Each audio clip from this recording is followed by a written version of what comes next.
Hello दोस्तों, नमस्कार। आपका अपना यूट्यूब चैनल जनता कोचिंग सेंटर में स्वागत है। आज हम पढ़ेंगे अभ्यास प्रश्नावली का 20वां सवाल। चलिए बिना देरी किए हुए 20वां सवाल को देखते हैं। 294 को किस छोटी से छोटी संख्या से गुणा किया जाए कि इस प्रकार प्राप्त संख्या एक पूर्ण वर्ग हो। यानी कि 294 का हमें 294 का गुणनखंड करना है। क्या करना है? 294 का गुणनखंड करना है। क्या करना है?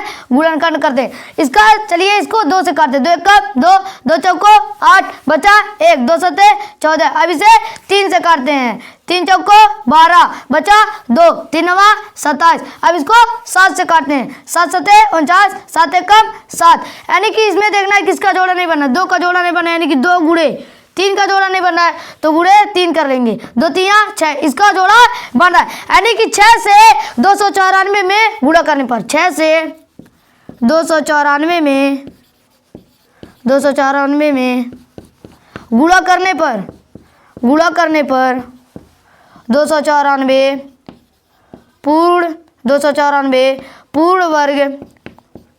पूर्ण वर्ग संख्या हो जाएगा। यानी कि इसका आंसर 6 हो गया। चलिए अब 21वें सवाल को देखते हैं। यदि √6 बराबर 2.449 तो 3 √2/2 √3 का मान होगा। कितना √ दिया है? 3 √2/2 इसे हम कर सकते हैं 3 √2 करेंगे। हर का परिमेयकरण करेंगे। 2 √3 हो गया गुणे 2 √3/2 अब इनको हल करते हैं। 3 दूना 6 √2 3 6, यानी कि 6 √6/2 दूना 4 हो जाएगा। तो √3 तो इसमें से 3 ले लेंगे। 4 3 12 हो जाएगा। अब इसको भी हल करते हैं। 6 दूना 12, यानी कि √6/2 √6 का वर्गमूल है 2.449, यानी कि 2.449 से 2 में भाग देते हैं। तो 2 एकम 2, 2 दूना 4, 2 दूना 4, 2 चौको 8, बचा 1। तो यहाँ पर दशमलव तो 0 बढ़ जाएगा। 2 5 10, यानी कि इसका आंसर 1.2245 हो गया। चलिए 22वें सवाल को देखते हैं। √110 सही 1/4 का मान है। यानी कि 110 का गुणा जब 4 में हो जाएगा तो 440 प्लस 1 441/4 441/4 हो जाएगा। अंडर रूट में हो जाएगा। अब 441 का वर्गमूल होता है 21। कितना होता है? 21 गुणे 21/4 का होता है 2, यानी कि 2 गुणे 2 अंडर रूट में रहेगा। अब इसमें से 1 को 21 लेंगे बटे अब 2 को 1 ले लेंगे। तो अब जब 2 से 21 में भाग देंगे तो हम लोगों का आएगा 10.5 आ जाएगा, यानी कि 10.5 उत्तर हो गया। चलिए अब 23वें सवाल को देखते हैं।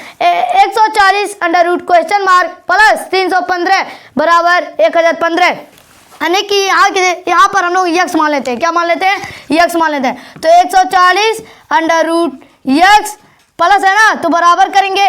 जब यह प्लस में है 315 इधर जाएगा तो माइनस में हो जाएगा। क्या हो जाएगा? माइनस में हो जाएगा, यानी कि 1015 माइनस 315 हो जाएगा।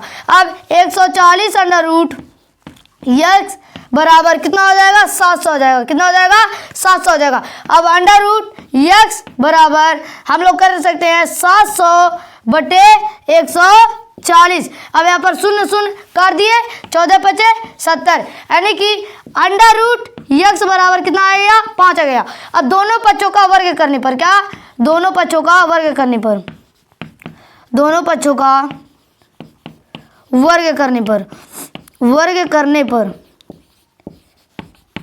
तो अंडर रूट यक्स का वर्ग बराबर 5 का वर्ग। तो अंडर रूट यक्स का गुणा जब अंडर रूट यक्स में हुआ तो यक्स आएगा। कितना आएगा? यक्स आएगा बराबर 5 5 25, यानी कि यक्स बराबर 25 उत्तर। ये 24वें सवाल को देखते हैं। अंडर रूट 3/7 का मान दशमलव के 3 स्थानों तक ज्ञात कीजिए। यानी कि अंडर रूट 3 है ना, अंडर रूट 3/7 है ना, तो नीचे का हर परिमीकरण करेंगे यानी कि 7/7 हो जाएगा। तो अंडर रूट में ये भी रहेगा, तो 7 त्रिक 21 यानी कि अंडर रूट 21 हो जाएगा। कितना हो जाएगा? अंडर रूट 21, हर 7 है ना, तो 7 को उतारेंगे, बटे 7 कर लेंगे। अब अंडर रूट 21 का वर्गमूल होता है 4.582 होता है। कितना होता है? 4.582 होता है। अब हम लोग 7 से भाग देंगे तो हो जाएगा हम लोगों का 0.42 यानी कि ये यहाँ पर कितना बचा? 0.6 बचा, यहाँ पर 3, कितना बचा? 3 बता, तो 7 चौक 28, 7 बचे 35, फिर कितना बचा? 3 बता, तो 7 चौक 28, 7 बचे 35 यानी कि 0.654 हम लोगों का उत्तर हो गया। अगर हमारे वीडियो अच्छा लगा हो तो एक लाइक और चैनल को सब्सक्राइब करिएगा। लेकिन हाँ, प्रयास कीजिए, आपके लिए छोड़ा जा रहा है। अगर उसमें से कोई सवाल आपको नहीं आएगा तो कमेंट में बता दीजिएगा, उसका भी वीडियो बन जाएगा। अब मिलते हैं अगले अध्याय के साथ। जय हिंद।